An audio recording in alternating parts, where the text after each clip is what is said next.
Oh, Sam, did you get all the documents I just sent you? Yeah, let's talk about that later. Recording in progress. Awesome. Hello, everybody. See Gil's jumping in. Maybe people will trickle in as we go, but it's 12:02, so let's get started. Thanks for joining weekly Thursday training.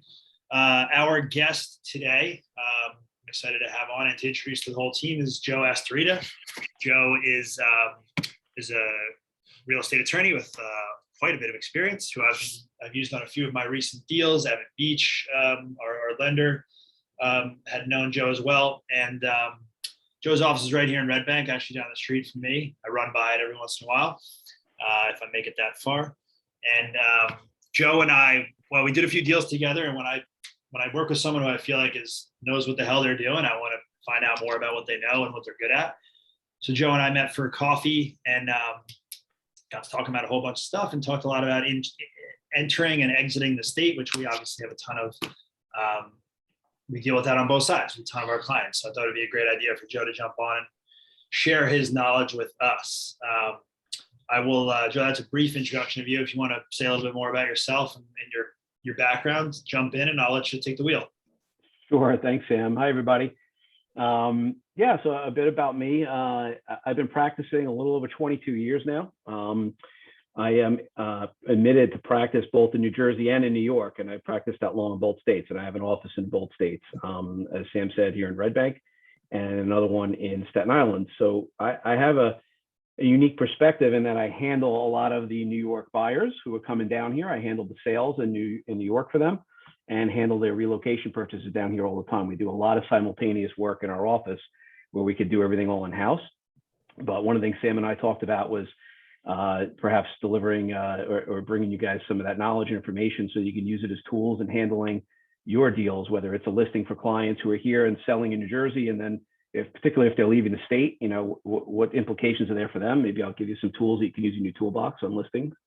And also for what to do and what to look for when you're dealing with a New York buyer coming down here. And so you get a sense as to the differences between the states and how the transactions work is dramatically different. The transactions are really not anywhere close to the same in terms of process and time. All things which I think agents in this area really should know about. And just as an aside, like, you know, I look at transactions as long-term relationships with these clients that you may refer to me. I don't look at them as one-offs. My intent is to develop relationships and do other things for them. I don't know if you guys got any other information about me, that they circulated for this event, but I do other things. We do handle wills, trusts, and estates matters in my office. We do handle business-related matters. My concept is lawyer for life. So I don't just look at your clients as a number. I try to develop that relationship with them and have them trust me, make you look good so they come back to all of us for business again in the future. That's my model, and that's why I've built and grown my practice over the years. The firm, my partner recently retired, so there are now 3 attorneys in the firm, all admitted to practice in both New Jersey and New York. So it's not just me. Both offices are fully staffed. It's not me in a basement with a light bulb doing real estate on the side. This is what we do, and we're here and available and accessible. That's just a bit about me in a nutshell, and so we'll take it from there.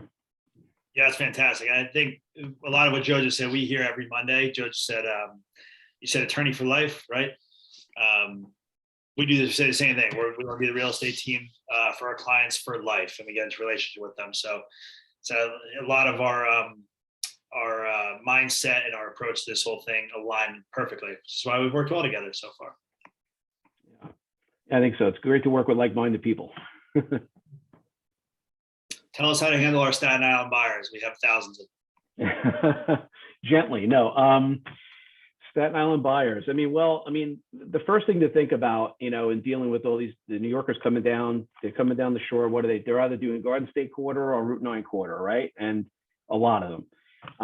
The biggest thing you want to look at, and particularly, you know, is are they selling real estate to relocate, right? You're always asking that anyway, but get a look at the deal, you know, getting a look at what their contract actually says, and then having someone who knows what they're doing interpret that for you is a great first step, because there's a lot of hidden traps in there in a New York contract that you might not anticipate or think about because you're interpreting it through the lens of a New Jersey transaction. And for example, something as simple as the closing date, does not mean the same thing in New Jersey as it means in New York. And the advice I typically give agents here in New Jersey is when you see a contract closing date in New York, add 30 days to that, because that's the real deadline after which people could start defaulting each other. Unlike here in New Jersey, you can potentially issue a time of the essence notice on 10 days. And then if people don't close, you can default them. Not the way it works in New York. It's not a hard and fast law, but that is the custom and practice. The law is as reasonableness standard, but it's so commonly used as a 30-day term that you almost have to automatically assume that's what's going to happen. So if you think about it, right, you have a contract in New York with, let's say, a closing date of March 1st, that could put you out to April 1st before anybody can really start defaulting. And then even then, what is the buyer going to do for, start suing? If your contract closing date you're contemplating is the same date, you're not going to have the same window and the same flexibility on the closing timelines on the New Jersey transaction as you would in New York. So that's a very key point. You always want to analyze that and get a look at it. And if you guys like, I could share my screen. I could show you what a New York contract looks like so you can get a sense of it. Yeah, please. Yeah, great. Let's see if I can. And Joe, while you pull that up, my question to that would be, what would your advice be? Should we just be padding our contracts as far as closing dates? We should be adding 15, 20, 30 days. What I'm usually advising most often, and of course, details matter, but generally speaking, you don't want to, it's hard in negotiations, right? To start playing around with the closing date so much sometimes. So if you have that, let's say, that March 1st closing date on your New Jersey contract, maybe put it out to March 15th. Mm-hmm. So that you could cover that window of time, so that maybe another 10 days gets you to the end of March if you had to. By then, you should be able to sort out most of the New York problems. But that being said, you want to know more details on the facts of it. If it's a cash deal, it's unlikely to need that kind of time, right? If the New York deal is a cash deal and you want to look at the contract to make sure of that as well. If it's financing involved, one thing I'll show you in here, most standard mortgage contingency periods on New York deals are 45 days for residential deals, not 30 like we see most often here in New Jersey. And it's become almost custom and practice. When we prepare a sale contract as a seller's attorney in New York, I generally send it out with 30 days. Buyer's attorney always comes back with 60, almost always. And then we end up meeting in the middle. It becomes the common compromise, but something to look out for. But just to give you a sense of things, can you see my screen now? Yes. Great. Okay. So contracts in New York, first downstate, first thing to know is that they're not prepared by the realtors. They are prepared by the attorneys involved in the transaction. In fact, the attorneys on the transactions almost don't even know that deals are happening until the realtors have made a deal and put a term sheet together, and then they circulate that to the lawyers. So I'll typically get a term sheet with the information. And while the lawyers are preparing the contracts, that's when buyers are doing their inspections. Okay.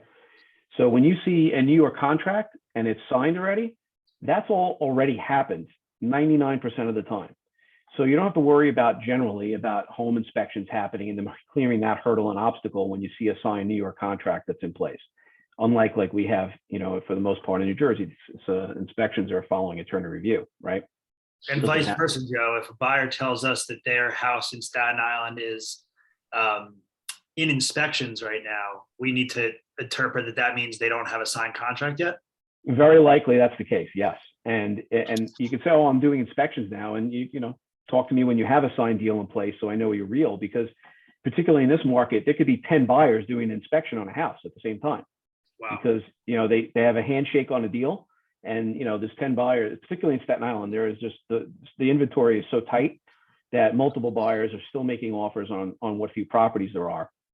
So I've had cases where I have a client, they're one of 3 or 4 people doing inspections. In fact, their inspectors show up at the same time. It's kind of been a crazy time, but wow.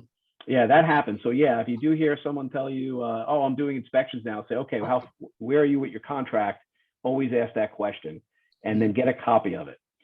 So that being said, the contract that most attorneys use in downstate New York is a form contract. It's prepared by the New York State Bar Association, American Land Title. It's basically a consolidated contract that most attorneys use.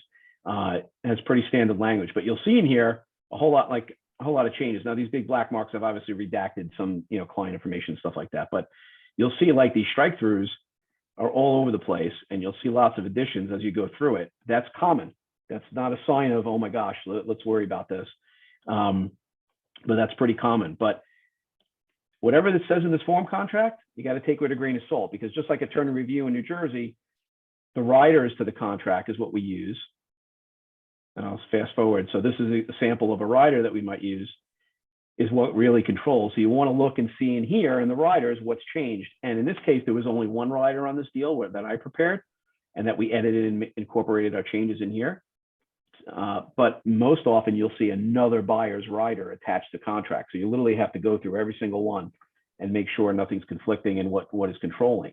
That's where I can help you interpret this stuff, because sometimes it can get a little confusing, particularly if you're not familiar with New York practice.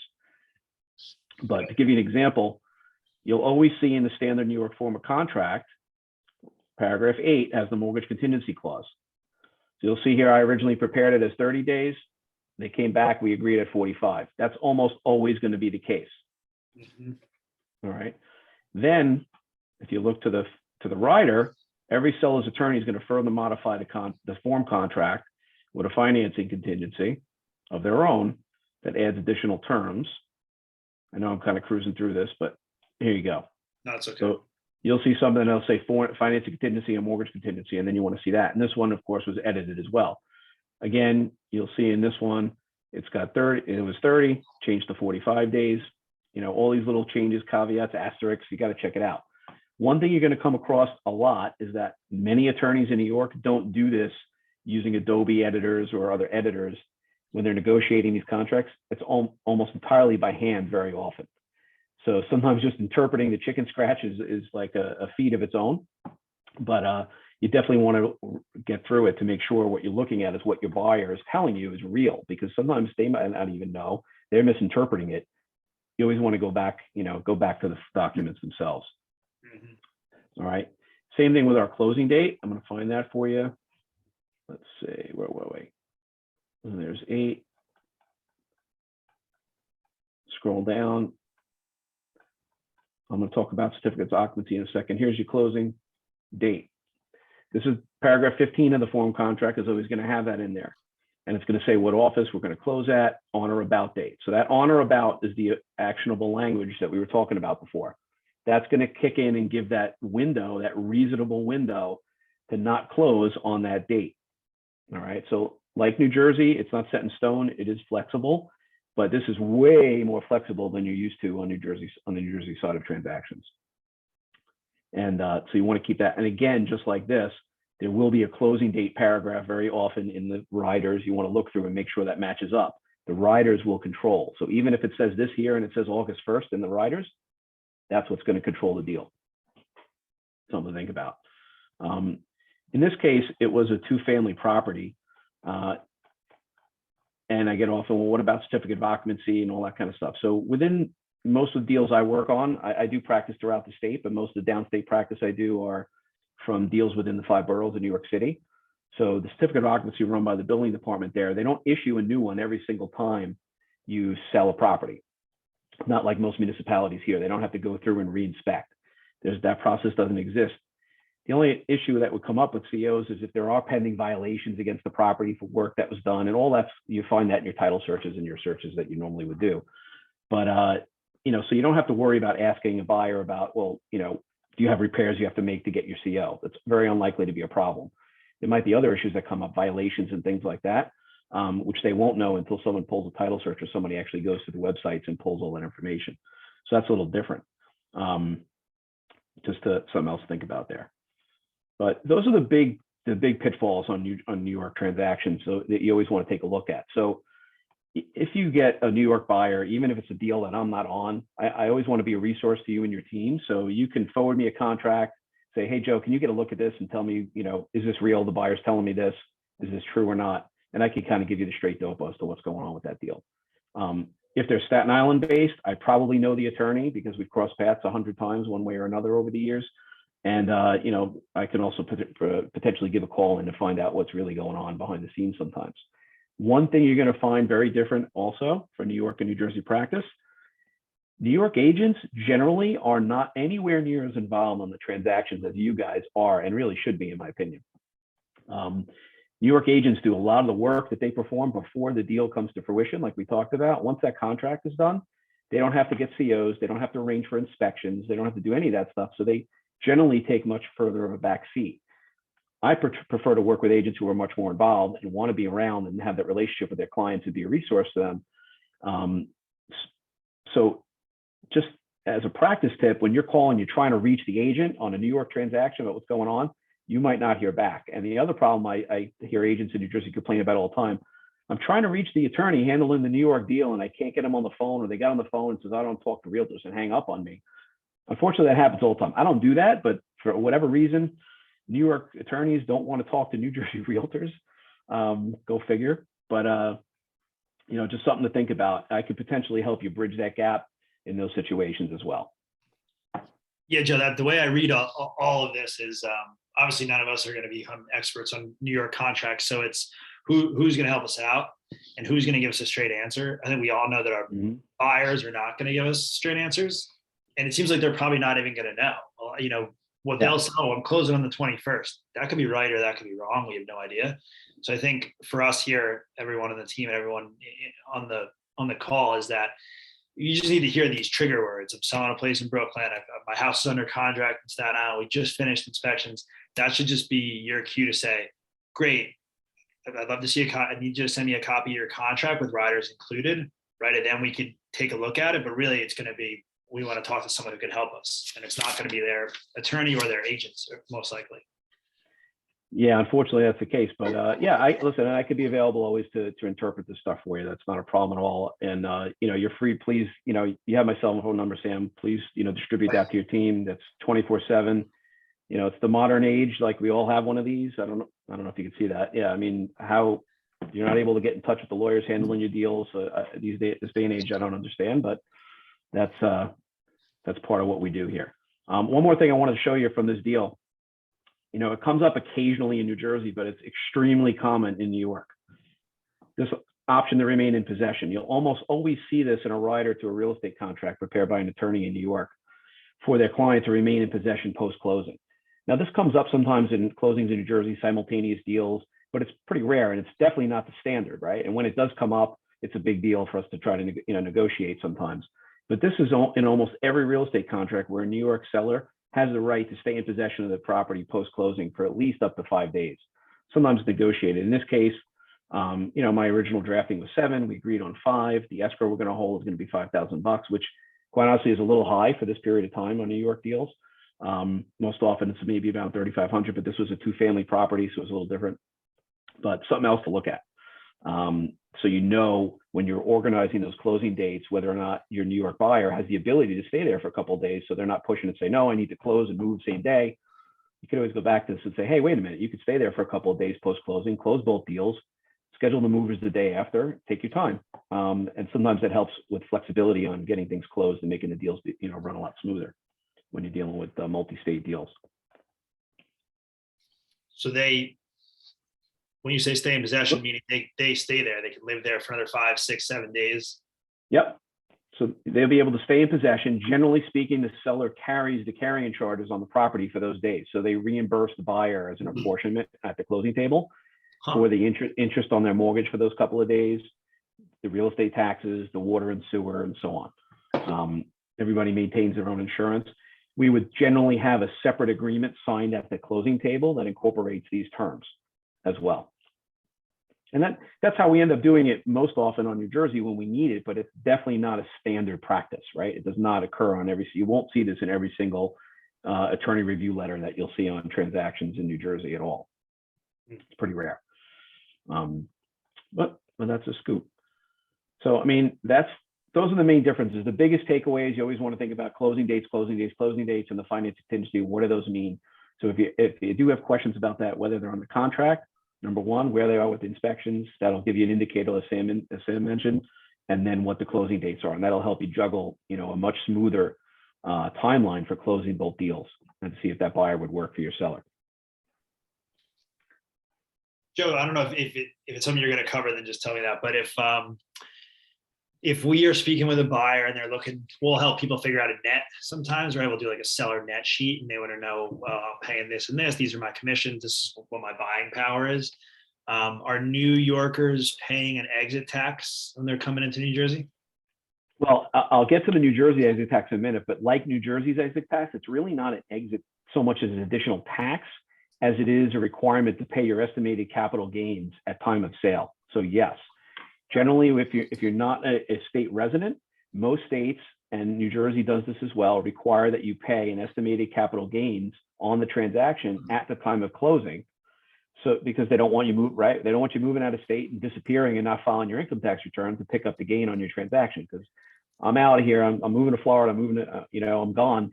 How many people weren't filing their returns? A lot. So they figured out how to try to capture that. So right. New York residents have that same thing, and it's a different type of transfer tax return that they will complete at time of closing. It's an additional form in New York in order to pick up that tax and pay it. That's what's supposed to happen. Does it happen all the time? Not a lot. And how people get around it, they'll fake an address. They'll, on the forms, they'll not have changed their driver's license yet and just provide IDs and all that kind of stuff. And then they'll just fill out the normal forms and try to get away with it. But savvy title companies, once they know you're leaving, where you're going, they ask the questions innocuously and they find out, right? That's how that gets picked up most often. Can you say, like, you said it's not so much a tax as it's can you say that again? Yeah, it's an estimate, it's a prepayment of your capital gain on the transaction. So some states like New Jersey have a minimum amount you have to pay whether or not you have a gain. Not the case in New York. New York, you actually complete an estimated capital gains return with your transfer tax forms and submit it, and you could end up with zero and not have to pay an estimated capital gain. New Jersey, however, requires a minimum amount. So this is good to know if you're on a listing agreement, your client's leaving the state, right? You want to tell them the things that they want to be aware of. One is, how realty transfer fees work. And in a second here, I'll pop down and talk about that. So kind of segue onto New Jersey. So realty transfer fees are applied on all real estate transactions in New Jersey, right? For the most part. How do you figure out what those fees are? Well, you can go right to the state website ahead of time and they give you a chart, right? And you can literally click on this, but a much simpler way, go to the New Jersey Realtors website and there's a calculator. It's literally right there. The simplest thing in the world to do that nobody knows about.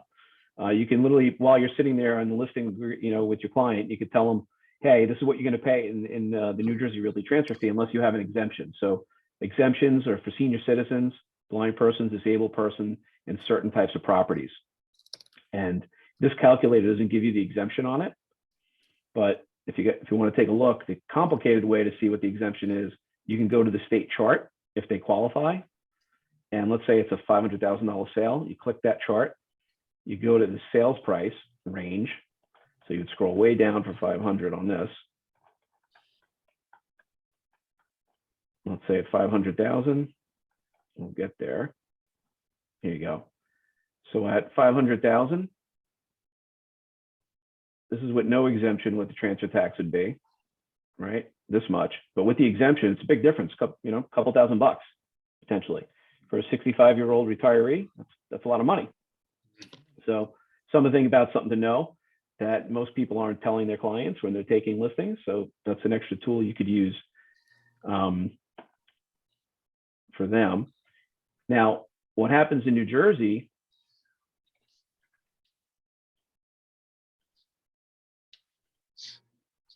when they're trying to figure out if you left the state, right? What happens when you leave in New Jersey? To your point, Sam, there is what the so-called exit tax in New Jersey. But again, it's not an additional tax. It's taxes you would otherwise have to pay anyway, but the state is having you pay it in advance. But even if you estimate from your calculations that you don't have a capital gain, they still require a minimum amount to be paid. So some people consider it an extra tax because it's something they wouldn't ordinarily pay up front anyway, right? And that's how it got the misnomer about the name. But this is the form normally that you complete, right? I don't know if you've seen this. Generally, it's aren't handled by realtors unless you're helping getting things signed. This is the affidavit of consideration. Every transaction has every deed, every seller's attorney is preparing this when they're preparing the seller transfer documents. And this basically picks up the price, the values, and all that kind of stuff, whether or not these exemptions would apply to figure out what the transfer tax is to New Jersey. So here's the exemptions for a senior citizen, blind or disabled person. This all gets generally filled out by the seller's attorney. Sometimes the seller's not using a lawyer. The title companies will be engaged to do that for them. But the real trick becomes, which certification are you filling out for the residency? So normally what you've probably seen more often is this. This is a New Jersey state resident. This is what you complete to designate that you are a New Jersey state resident, whether the property was your primary residence or not, which can get you exemptions from other capital gains taxes and things of that nature. But this is the form you fill out when you're a non-resident. Look right at the bottom what they have. A voucher to pay the tax, right on the form. So you literally, in connection, when you complete the seller transfer documents for that, you fill out how much your tax is supposed to be, you know, and they cut a check from proceeds, fill out the payment, and they send it in. They will not record the deed without it. The clerks will not record the deed. There's literally instructions on it not to do that. But I want to show you something real quick. On this form, the residency form, this is where everybody gets hung up. Enter the seller's primary residence or place of business. Do not use the address of the property being sold. So on this form, it has to go with every deed. The seller's information is not the property address. It's where you're going to be after the sale. So if you include a Florida address because you're moving to Florida, that automatically is going to trigger the requirement to complete the out-of-state residency form and then do the calculations as to the tax. And that's what happens. That's where this gets picked up most often if people aren't telling anybody that they're moving once they figure that out. Because what's supposed to happen is fill that out. Most title companies, when they get the seller transfer documents, if the seller's attorney uses the property address, they're going to bounce it and say, you got to fix that. Where are they going to be? And if you fill in a New Jersey address, Shazam, you're not using the out-of-state residency form. You're going to use the state form. So a lot of people might use a relative's address, or their very good friends, their neighbors, as the address to use, because that's what the state is going to use as your address going forward for tax reporting purposes after that. So just something to think about on how that works. So to get a sense as to how much that exit tax is, you look on the non-resident form, here are the instructions.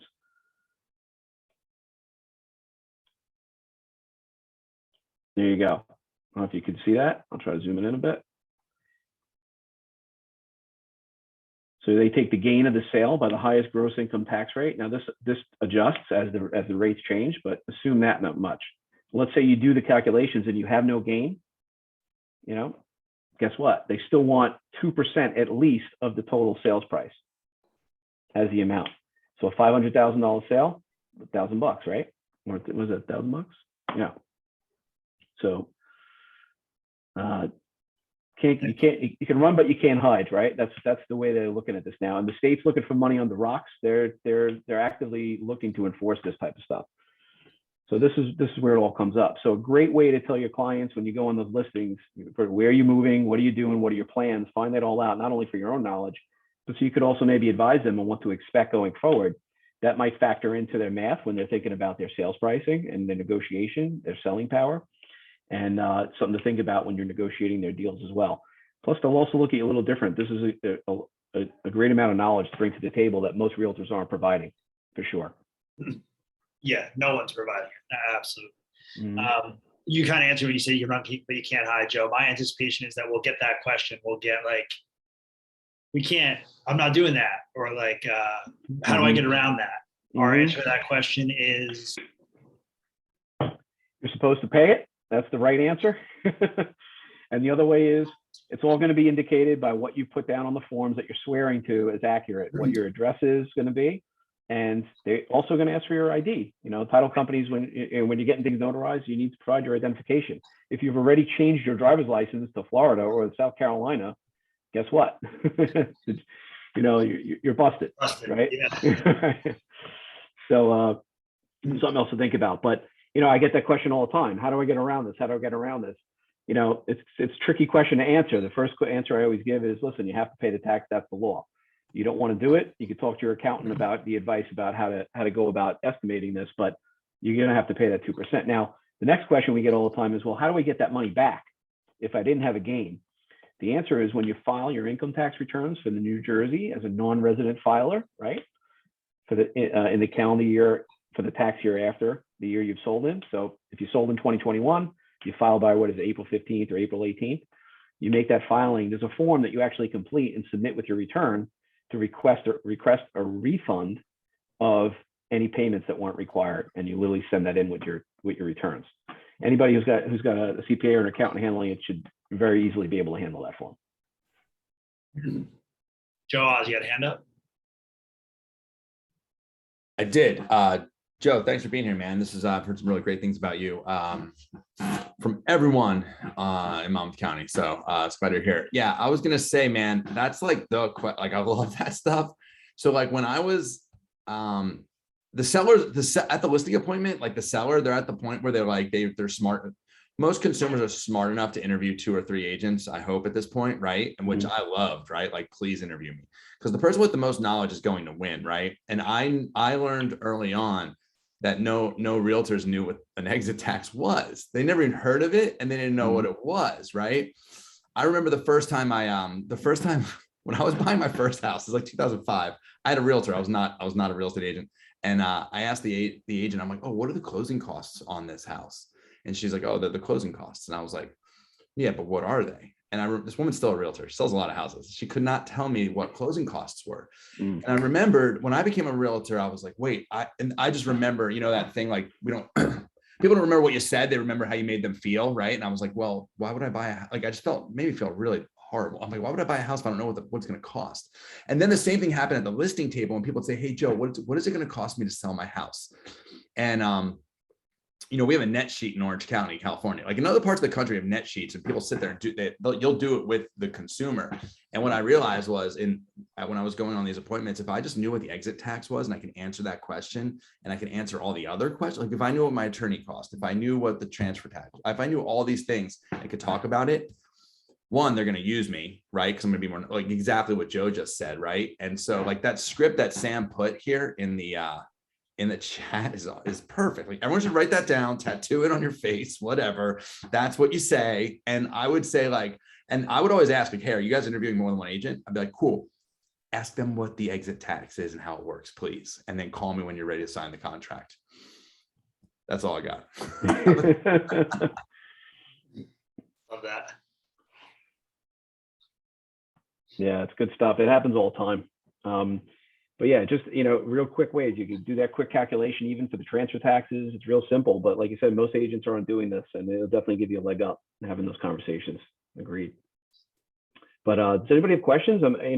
I could drone on and on and on for hours about this stuff. I'm sure you don't want to hear a lawyer speak legalese all day. Happy to answer any questions you have about this or anything else.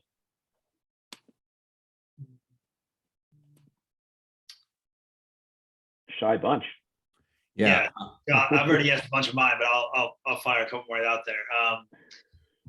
I'm looking at this, what's on your screen here. I have a net sheet that I use, and I am estimating transfer tax at 1%. Should I change that? Should you change it? Well, it's tricky because the rates depend upon the sales price too. So if you look at these, like if you go to the state website, it gives you the charts. I mean, yeah, what you're saying is roughly okay. Right. But you really want to get zero in on it, go right to the numbers. It's really easy to do. You can literally go right to the Department of New Jersey Gov Treasury Taxation site, Realty transfer fees. If you do a quick Google, New Jersey Realty transfer fees, it should take you right to the site. And you can literally pop on these, and it goes right to the chart for you. So it's a little different if the sales price is less than 350 or if it's over 350. Oh, that's the rate's a little different. So it's not an easy calculation. So that's why they put out these crazy charts. But the real simple way is just go right to the calculator. And, if absent an exemption, boom, it's going to give you the number. Transfer fee. Okay. So the calculator on njrealtor.com. Cool. Yep. Yeah. And that's super easy. You can do that right from your phone. You can do that anywhere while you're at your client's kitchen table. Hey, Joe, I had a quick question. I went a little late, so maybe you touched on it, but Sure. As is sales, I'm seeing it. I think we're all seeing it a lot. Sellers feel like they don't have to even get in a situation where they're willing to give any concessions back, to the 11th hour. And then all of a sudden, a buyer is trying to get a concession. Can you speak to if you have any experience with that recently, and, Absolutely. In the last year and 2 years, this has come up a lot. However, I will tell you that the playing field and the bargaining power on that issue has definitely changed. I don't know if you've seen it, but I've definitely seen it. Where we had 10 buyers per property, and people were fighting over getting them. That's dropped down quite a bit. I know we're in wintertime now, so it's a little bit different, but even when we were, in the busier times of last year, I started to see a more leveling of that playing field with respect to that stuff. Every deal, is as is, but these, waiving inspections, waiving this, waiving that, or has started to turn into, well, we still want to do major issues and environmental. And then that's even turned into, well, I know we're getting major issues in environmental, but I also want to check this out. And sellers have been giving more often than not on these issues because there's not the line of buyers right behind them like there was, in my opinion. That's what I'm seeing. It's been a bit of a challenge because it's definitely taken more time in attorney review to sort through that stuff and negotiate it out. But it is definitely not as, it's happening a lot. I'm still seeing the inspection waivers and certain waivers, but the language is changing. It's getting more and more balanced and not so seller sided, as we definitely more so than we've definitely seen in the last 2 years for sure. Can I answer your question? Yes, thank you. Okay, no problem. And the devil's in the details, right? Because you could always say, like, you could add in that paragraph 43 of your contract, buyer is waiving all inspections except structural and environmental. But then go see what the attorneys then put into their language, right, about what that means. Because you can interpret, with environmental only limited to just doing an underground tank sweep to see if there's oil tanks, or is it other? Are we talking about other stuff? Are we talking, is asbestos considered an environmental issue within what your intent was of putting that in there or not? So that means, can we do a home inspection and objectively find asbestos or not? So that's just one example of how we start splitting hairs on that language and what it really, the intent and meaning was. But those are some of the conversations I end up having with the clients when we get that language in a contract, right? Well, what does this mean to you? Not necessarily the same thing to both sides all the time, right? Yeah, I feel like you're seeing people accept the terms as is, and then, they're later in the deal trying to negotiate something that they found to try and get the possession back. Yeah, it happens. It does happen. Like, we'll see that even when we do that, inspections are for info only, except for X, Y, and Z.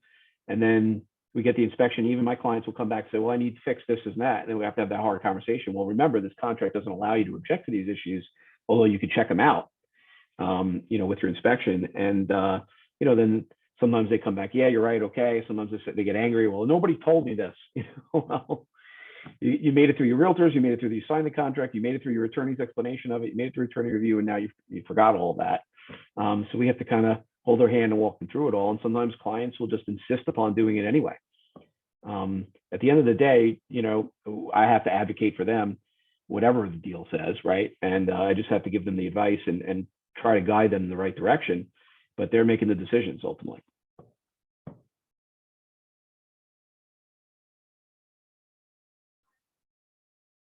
All right. Okay. So I got another question if I'm not cutting anybody off. Evan Beach, are you there? Can you hear me? Yeah, buddy. Hey, There he man. is. I don't want to put you in the spot, but Joe, Evan is our team's preferred mortgage lender.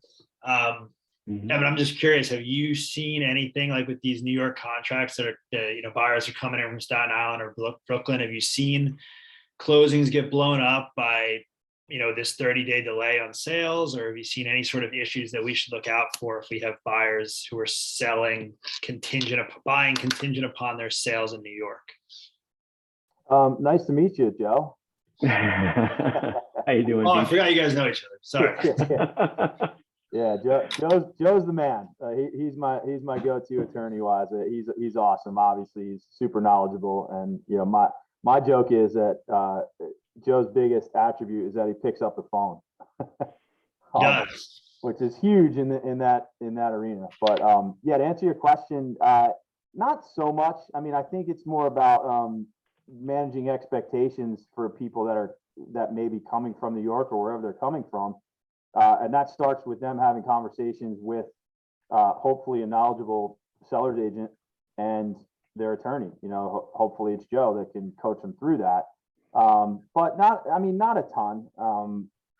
As you know, in New Jersey, I mean, kind of closing dates are more of a suggestion on a contract than anything that's going to really be held to. Now, as you get into, I've had worse experiences in Florida and places like that, where if you don't hit a contract date in Florida, they can pull the plug on, at 12:01 and say we're going with another buyer. So not a ton in coming from New York. I think it's more so just managing expectations, really. That's interesting to me. Can you tell me, or Joe, can one of you talk more about that, about Florida blowing up deals if we don't hit those closing dates? Because as many Staten Islanders as we're seeing, we're sending people down to Florida too.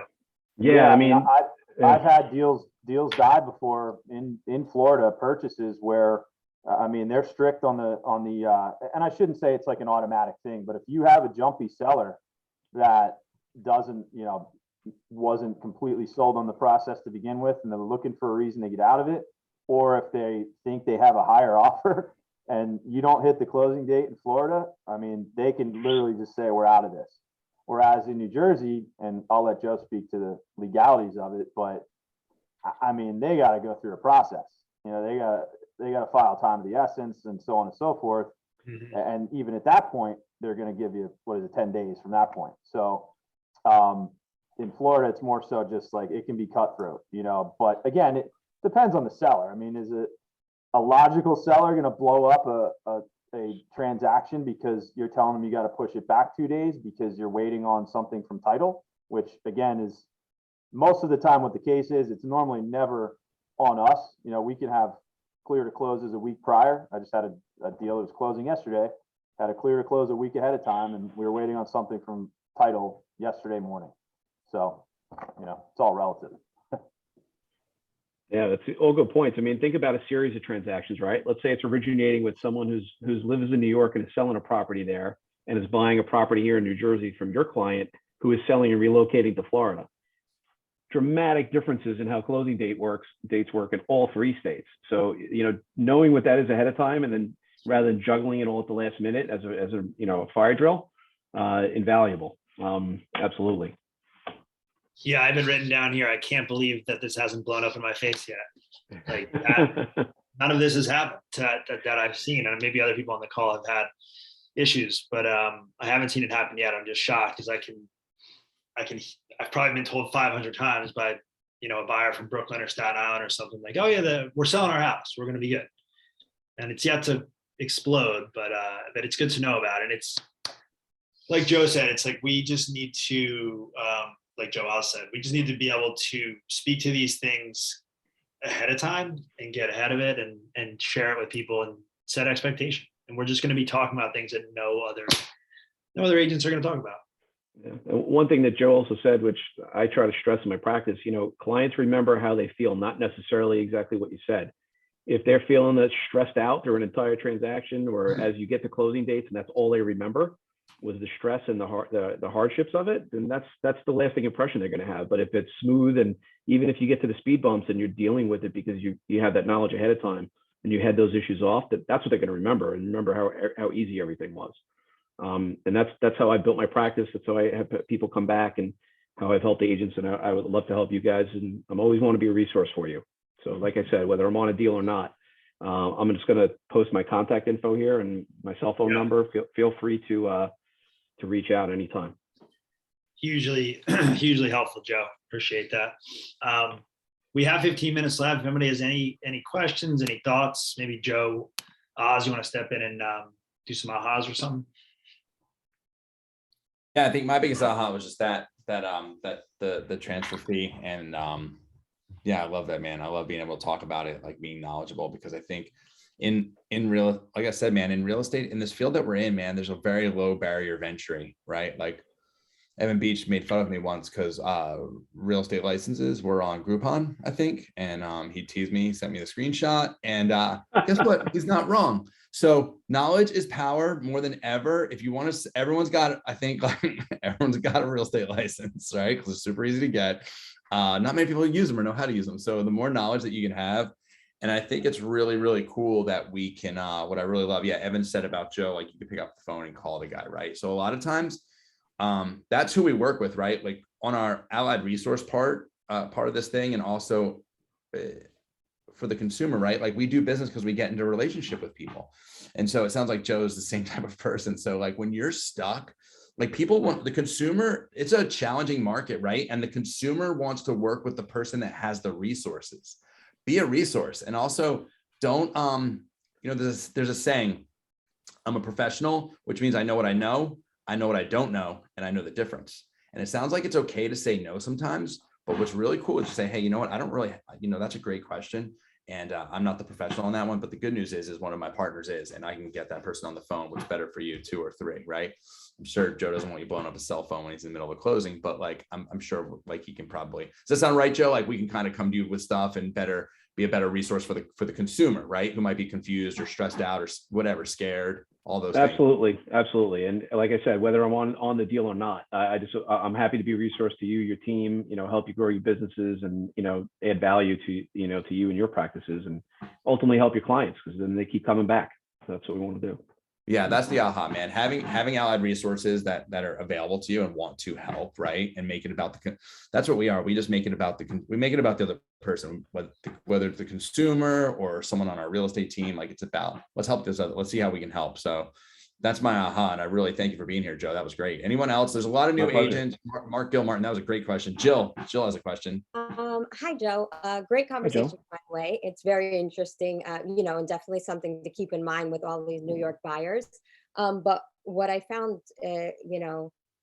can you just touch base a little more on like the capital gains, and as far as the exit tax, like how does one calculate that? It's based off of like original purchase price and then so there's a variety of factors that go into it, but the basics are you use what's called your tax basis, and that's generally what you acquired the property for. So if let's say you bought something for $100,000 and you sell it for $300,000, you have a $200,000 gain. There's a whole variety of things that you could use to reduce that total gain when you do the math, and the accountants do the math and calculations, and those can include capital improvements you may have made to the property over time. You put a roof, you put infrastructure, fencing, all that kind of stuff potentially can count against that. So you could take a $200,000 gain in that scenario and maybe knock it down 50 grand if you lived there for a certain period of time. But then you take the net sales price after the transactional cost to figure out what the gain on that was. So the good part about primary residences are that if you've lived there for at least 2 of the last 5 years, each individual owner can declare up to $250,000 in this capital gains exclusion. So a married couple in concept can exempt $500,000. But guess what? You can't do that as a non-state resident, because even if it was your primary, you're leaving, you're putting your new address, and you have to use a non-resident return and still pay a 2% minimum on that gain, even if you're not going to ultimately have a capital gain on the transaction when you file the returns. So that's what this is all about. A lot of people looking at it and say, well, it was my home, I lived there for 30 years. Why am I paying an estimated capital gain if I get these exemptions and exclusions and shouldn't have to pay anything? And the state's answer is, well, we need to make sure you're not just going to run off and not pay the tax. So it's almost like a holdup. If someone's moving out of state, and let's say they lived, that was their primary residence for example, 3 years, and they made $100,000 in capital gains. What are we looking at? What is their sales tax? Is it that 10.75 that you pulled up? It's the higher of either that amount of that amount of the gain, or 2%, whichever is higher. That's how they look at it. So if you have whatever, I forgot your math, but if it's $100,000 gain, then they're looking at it and saying you gotta give me 10,000 and change under that scenario. If the gain was less, let's say you had a $20,000 gain, they're saying, well, 2% of the total transaction amount, not the gain, is what we have to keep. So that they go for the higher number. And this is on top of the usual seller's transfer fee? Correct. This is separate. Yeah, think about it. Capital gains are really all about income tax. It's separate and apart from the transactional tax on the deal. And what the state is doing is literally trying to capture that income tax so the seller doesn't run off and never come back and pay it. A great deal for the state though, right? At the very least, they're collecting 2% of the total sales price, interest free. They don't have to give you interest on it when they give, even if they have to give it back. Isn't that nice? Yeah. So good to be the state. All right, But well, thank you. Sure, I answer your question? Yes. Great. No, I think you're on mute, Joe. Anybody else? Any other questions for Joe? Anybody even frustrated to not be able to get their attorney on the line recently? You have one on the line now. Fire away. If not, then it's I did stand-up comedy one time in New York City, and I had a 5-minute window, and I did about a minute and a half of comedy. It felt like about 45 minutes. And they call that giving time back to the audience. So I think we could give 8 minutes back to the audience here. And if anybody has other questions, just reach out. If anybody Joe put his contact in there. Reach out and use Joe as a resource, right, Joe? Yeah, anytime. I'm here 24/7, guys. So late night text, early morning, doesn't matter. If I'm in the middle of something, I'll get back to you.